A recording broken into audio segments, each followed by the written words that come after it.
I think the wheat's ready. I could go out there with a moisture tester, handheld moisture tester, and check it, but It'd much rather go take the combine.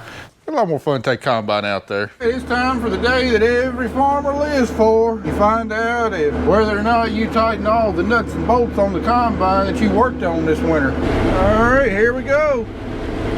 Woo, 17.4. I wasn't expecting that. That's a little high. That's it. This stuff is still pretty dang wet. We gotta let this moisture get down a little bit. We've cut a grand total of 5.8 acres of wheat, and we already have 3 things broke.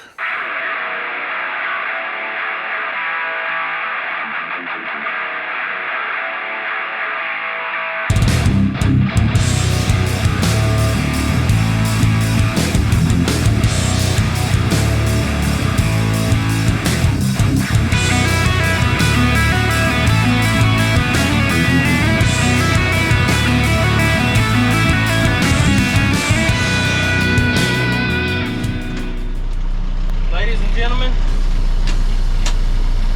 boys and girls, the circus has officially started.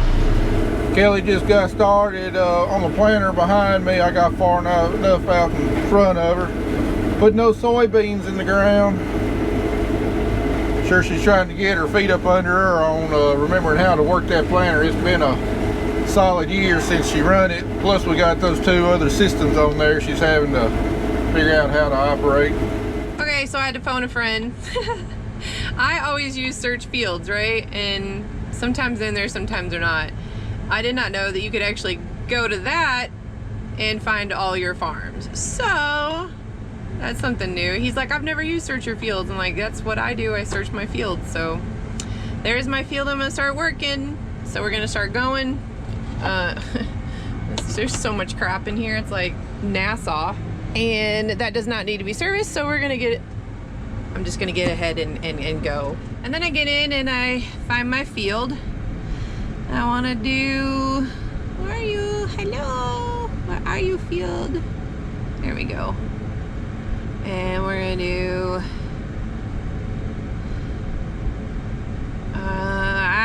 come on, not rye. This thing is really sensitive. If you don't get it on this, it literally, beans, soybeans, and then we're gonna run, and then I can pick from all the guidance lines that have been saved over the last couple years, especially by Matt. Now sometimes he'll cut the wheat a certain way that he wants me to plant it. So say like he wants it planted this way, but then, you know, instead of going straight, he wants to plant it, say like this way, diagonal. So whatever way that he cuts the wheat is how I'm supposed to plant it. So we're not constantly planting the same way in the same field all the time.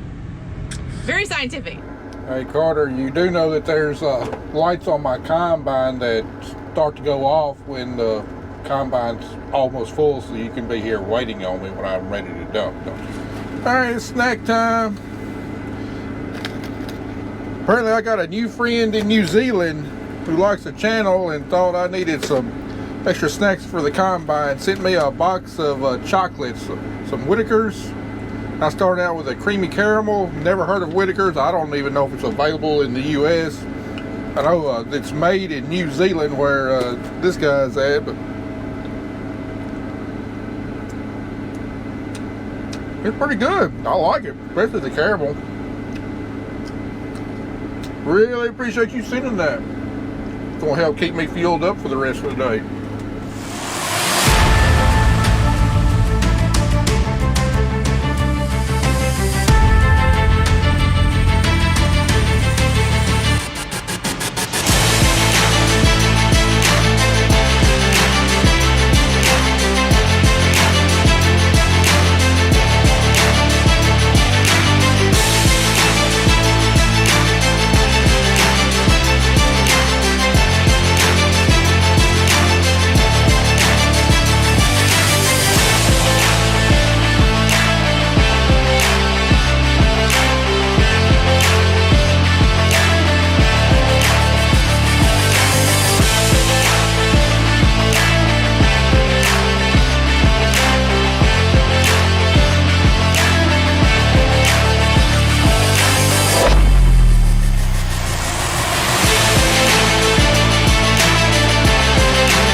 What is going on?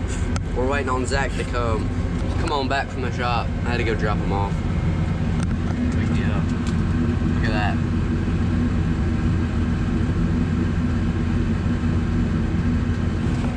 This is what I'm driving.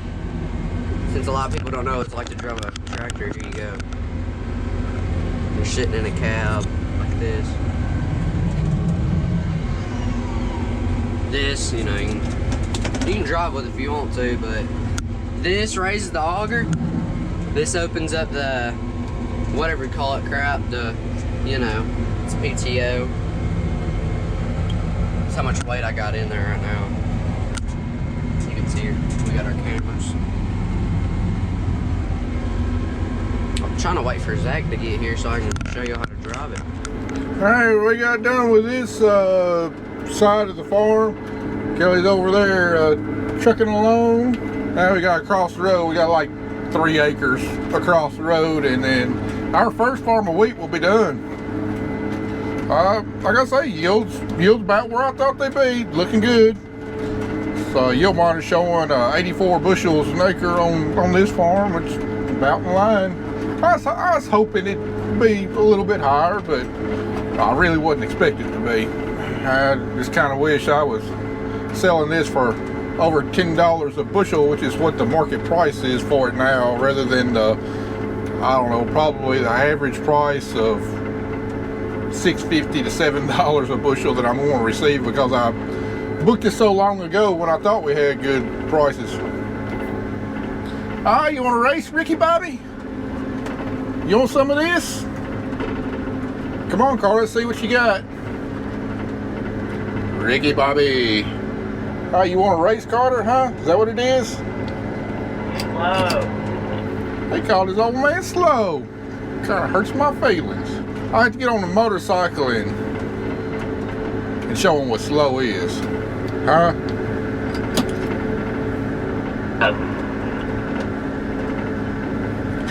You talking smack? Yo. Better not talk too much smack. I'll throw some ice water on you when you're in the shower tonight. Alright, first farm is done. We're going to move on down the road. We still got another hour or two of daylight left, and see if we can get another farm cut out. Carter, you good with following me down the road?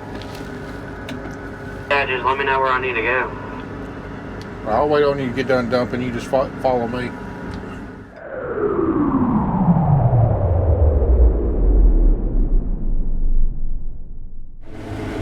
Well, the first full day is about over. Well, I wouldn't even call it a full day. We didn't get started cutting until about 1.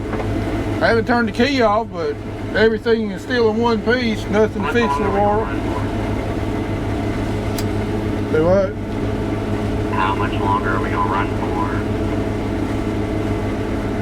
Until Zach gets back. We haven't turned the key off yet, but looks like everything's going to be in one piece when we go home. Nothing to fix tomorrow.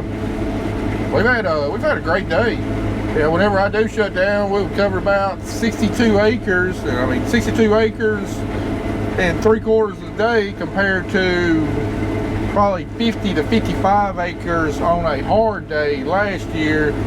Just goes to show you the difference in how much ground we can get covered with the wheat standing straight up as opposed to a lot of it being laid down.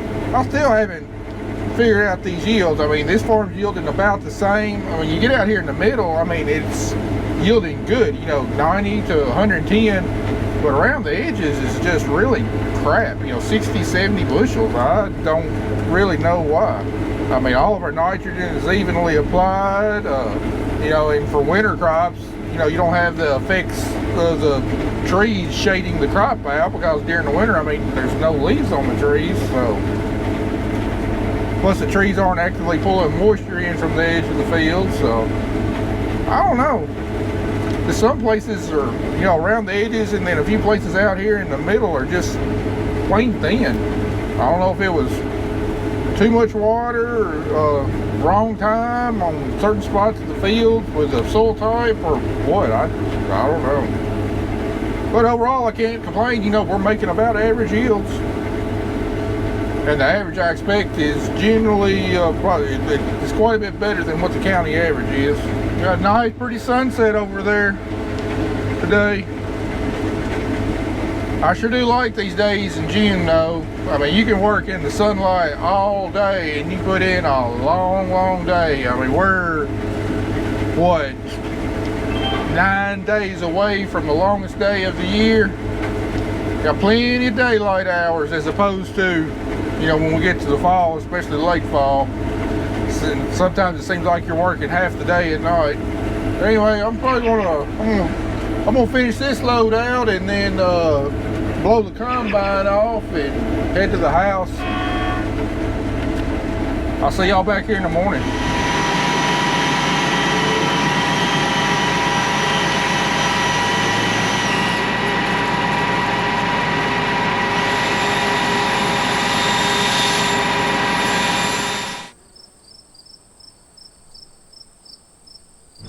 Wheat harvest 2022 is officially underway. We got the combine calibrated, everything's dialed in. Got the planter dialed in. We got the air conditioner rebuilt on the 18-wheeler that decided to go out day one, and we're rolling. We've got just over 500 acres of wheat to cut. And we've got 5 of the hottest days of the year so far starting today. Heat index of 108 today, heat index of 106 tomorrow. This wheat's drying down quick. So we're gonna see if we can get some wheat put in the bin. Oh, it's gonna be a hot one today. Just got done servicing all the equipment. Got Kelly up and going. Didn't even blow off combine this morning. I'm covered in wheat dust and chaff and everything else. It's gonna be an itchy day. You can tell my shirt's already soaked. I'm already ready for a uniform change. Unfortunately, I didn't bring another uniform with me. We'll have to keep this air cranked up on high. And it's only going to get hotter as the week goes through. They talking about high temperatures, 97, 98. This coming up week, heat indexes of probably above boiling. Summer might have been late to the party, but it's making a big entrance. Okay, over here you can see the way he wants me to plant it. So we're going to be planting this from east to west. And over there, he's got it the same way. So we're going to find our guidance lines. Let's see, right front. Oh, this is the left front. Let's see what we got going on. Come on! Sometimes you gotta hit this stuff to see if it'll pop up. There you go, there's one. That's not it. Let's see what else we got. Nope, that's not it. I might have to make my own. Sometimes they're not in here, so then I'll have to go. Yeah, it's not in here. How about you, Beck? Copy me. Right front, small bottom. Right front. There we go. Winner, winner, chicken dinner. One of the benefits of technology is that even though it's Sunday, we gotta be out in the field harvesting. I still don't have to miss church. So, church we attend now, they don't stream their services live. They'll put out a YouTube video usually a day after the sermon. But one of the churches we used to attend does it live, so I don't have to miss. Church on Sundays. That's definitely a big plus of modern technology. Yesterday we got moved over here to Ferguson, and it's a 86-acre farm, and we got around 20 acres of it done last evening. As long as we don't have any problems, shouldn't be any problem at all getting this farm done, and then move across the road to Keeley.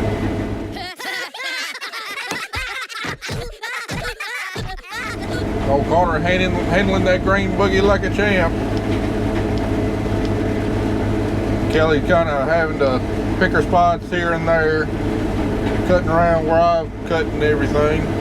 We are having a slight issue with this combine though. Been able to work around it so far, but every so often my fan speed goes haywire on my monitor, like fluctuating hugely, and I can hear the fan and the fan speeds all the way up, but it's not reading the fan speed correctly, and then because the fan's all the way up, it's blowing grain out the back of the combine. My grain loss monitor pegs out, and the only way I've been able to work around it is let it sit there for about 3 or 4 minutes and let it work itself out, or slowing the fan all the way down and then adjusting it back up to speed. That's worked, but there's something in that fan motor control because the fan is hydraulically driven on this combine.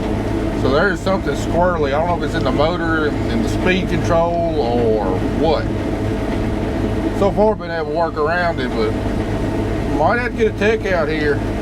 Luckily I got the cell phone number of one of my favorites, and he has no problem coming out after hours and on Sundays. All right, problem finally got worse. Called the tech. He couldn't come out, but he said this valve right here is what controls the cleaning fan speed, and said the spring could be getting weak in there, and I can poke my screwdriver in there and it does kind of move freely. So I think this valve's the problem. Going to replace the coils too. Only store that had both of them was in Newbern. I'm trying to get a hold of who I need to talk to there to get some after hours parts. And then to top it all up, it just started thundering. There's one single thunderstorm in all of West Tennessee, and guess where it's coming towards? Yep. And I got grain in my grain tank, and well, with the hydraulics apart, I can't start the combine up and empty it. So. And apparently Kelly said it's just pouring like a mile and a half that way. It's just your average Sunday problems. It's weed harvest. We expected them. What part of pouring you done?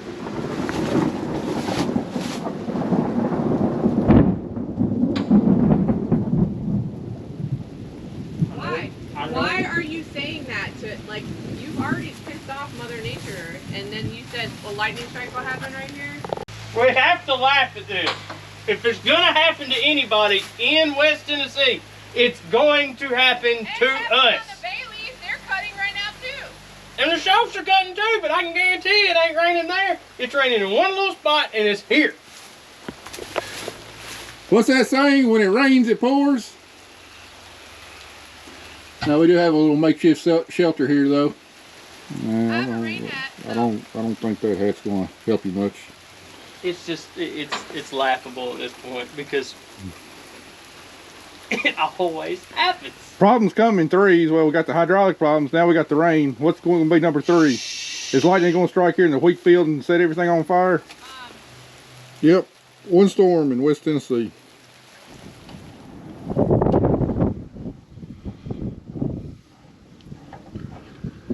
Yeah, well, we were finally able to track somebody down at the Newbern store to sell us a new solenoid. An hour and a half round trip later, as that got back, we're putting it on. Hopefully this will solve our problem. I hope so. I don't think we fixed our problem. Watch the fan speed here as it slowly increases fan speed. I'm trying to get up to about 950 to 1,000. That's where I want to run it at.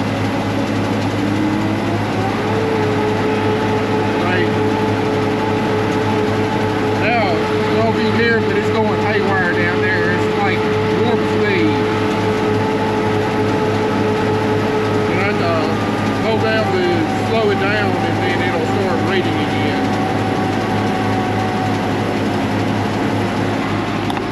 Anyway, the fan is running way too fast when that happens, and it's blowing seed out the back. But the problem is, when I slow it down enough to where it stabilizes, that's not enough fan speed, and then I'm going to have a bunch of dirty grain in the back too. And probably floating some out the back with the chaff. You got to have a kind of a pretty specific fan speed to separate the chaff from the wheat. You can let the wheat fall down while the chaff goes out the back. Too low, you'll be running seed out the back, and too high, you'll be blowing it out the back. Well, the new solenoid did not fix my problem, so next step's get a tech out here because I don't have any other ideas on what it could be. So got to call in, hopefully get one out tomorrow morning. So try and get everything serviced and ready to go, so don't have to do it tomorrow morning. But I'll bring you back whenever something starts happening again.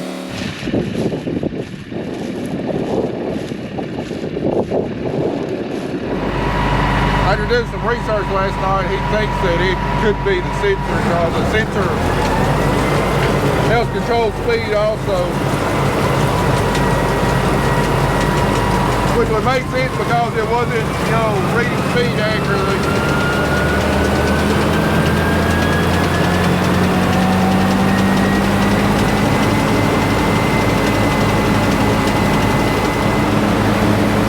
And one little spot in the sky.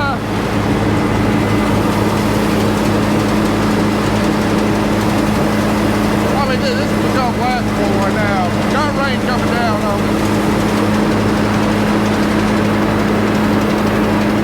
It did, it wrapped itself, and I got up there and it said fan speed low. Yeah. And I tapped it and it said 0. I idled it down. It picked its RPM back up. That's what it done whenever that's how I was getting it to go back to working, was adjusting it down and then gradually going up again. So you think it's a sensor? I really honestly think it's that sensor. I mean, it makes sense if it's not all of a sudden stops reading and then tells it to kick it more flow. Yeah, because that's that. Because if it detects low speed, you know, if it detects like 0 speed, if it's in the middle of running, it's gonna throw it wide open. That's the way the system works. Oh, I wish I'd known that yesterday. I could have replaced the sensor and probably. Well, see, that's the reason why I told you about checking the sensor. Well, I mean, it would have had a gap in, and I adjusted it down and. All right, got the new sensor here. Kelly ran and got it, and that's what it is. And Jacob did some research last night and found out that the sensor is not just for sensing speed. It also helps control the speed of the fan, and based upon what this sensor is reading, can tell the control valve whether to send more oil or less oil to maintain a constant speed. So if the sensor's getting weak, and it gets above, say when the fan gets above a certain speed and then the sensor's not reading it, you know, it's reading it as a low speed, well, it's going to tell the valve to send more oil to it, and that's what's causing it to go wide open when the sensor is not reading correct. Kind of makes sense. I wish I'd known that yesterday. We probably could have had this thing fixed yesterday. Ooh, we ain't getting stout. Luckily the rain clouds have passed us by. So as soon as I get this fixed, should be able to go. Alright, this thing has to be adjusted pretty close to the cogs on the sensor wheel. Get as close as we can without rubbing. I think that's it. Can't even get a business card in between it now. Alright, let's test it out, see what she'll do. Alright, man, she's back where she needs to be. Working perfectly now. I adjusted the fan speed all the way up. It maxed out about 1150. The reading stayed on it just fine, and looks like that one blasted sensor was our problem. Did that truck from yesterday, what? 48,920. Unfortunately, it took a service call to figure out just the sensor was bad, but luckily we're up and going again and it wasn't anything major. But if I'd known that sensor was critical in maintaining and setting the fan speed, I could have fixed the thing yesterday and wouldn't have lost, you know, 2/3 of a day of running. Oh well, it is what it is. Hopefully it'll be smooth sailing from here on out, because I tell you, with the temperatures coming up this week, I already soaked through my shirt again this morning. I'm not going to want to leave this AC very much at all. It's going to be a scorcher this week. Alright, so whenever I eat lunch, I like to eat by myself over like in some shade. So we're gonna leave him and go find some shade over here.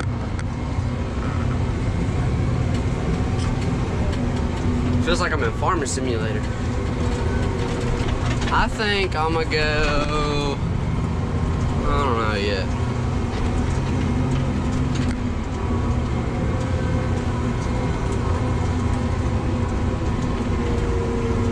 Oh yeah, some shade over here. It'll block me from the sun.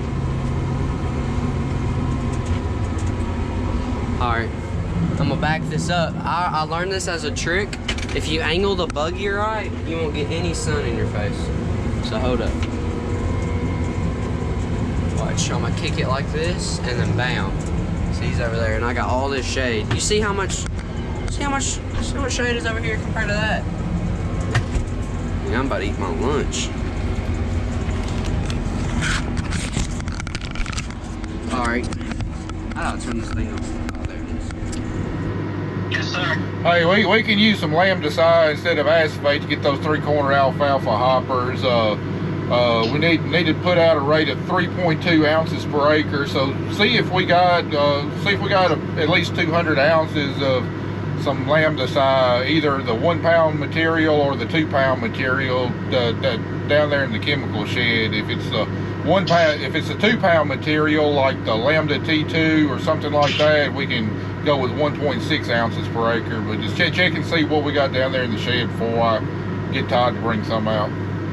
All right, lambda T2 can be 1.6, and then the other one can be 3.2. Yeah, the 1 pound material is double the rate of the 2 pound material.